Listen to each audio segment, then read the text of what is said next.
Walking in the footsteps of greatness may sound metaphoric, but here in Bethsaida, northern Israel, it is real.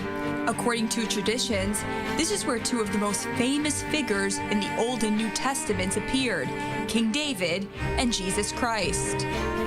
However, the history of this place goes back much further.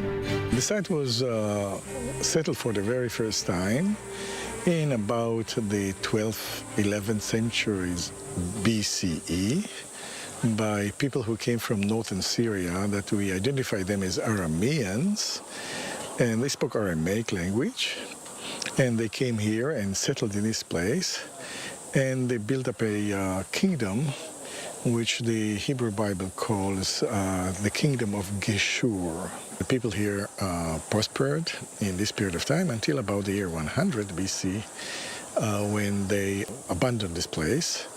And instead, we see, a couple of years later, we see new inhabitants coming in. And this time they were Jews who came from Judea and settled this place.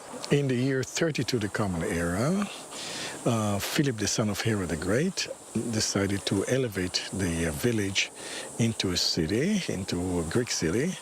He built up a Roman temple here, which we discovered, and we actually will now excavate. And it thrived until about the 4th century to the Common Era, when a geological catastrophe changed the geology and the topography of this area. Current excavations on the site focus on the lower area, where a street and a unique stage were uncovered. According to Professor Rami Arav, the significance of this place comes from the findings, which shed light on a fascinating faith of the 11th century, moon worship. The city gate was quite large. It has two towers flanking the entrance. One is behind me and one is opposite this. And what was one of the amazing finds of the city gate was a high place that was just adjacent to the city gate, and I'm sitting now on the high place. The high place had two steps leading to a podium.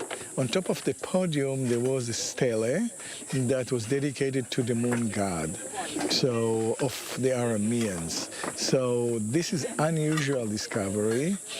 Steles like this are from, we know about 7 steles like this from the ancient world. 2 of them came from Bethsaida, and 5 of them were found scattered all the way from southern Syria to southern Turkey.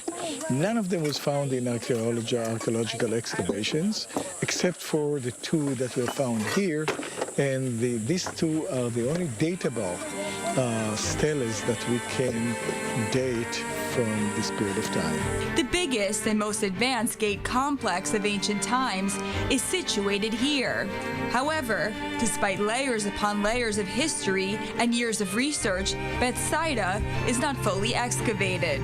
We were hoping for a high place and we found it, so we've got that, and we're looking to see what kind of, what the city gate complex, at least for here, for what we're looking at. Our goal is to maybe go further in and see what, look at the chambers and see if we've got hopefully a 4-chamber gate, and see if there's any remains into those chambers to try and get some further insight into what a chamber complex would have looked like.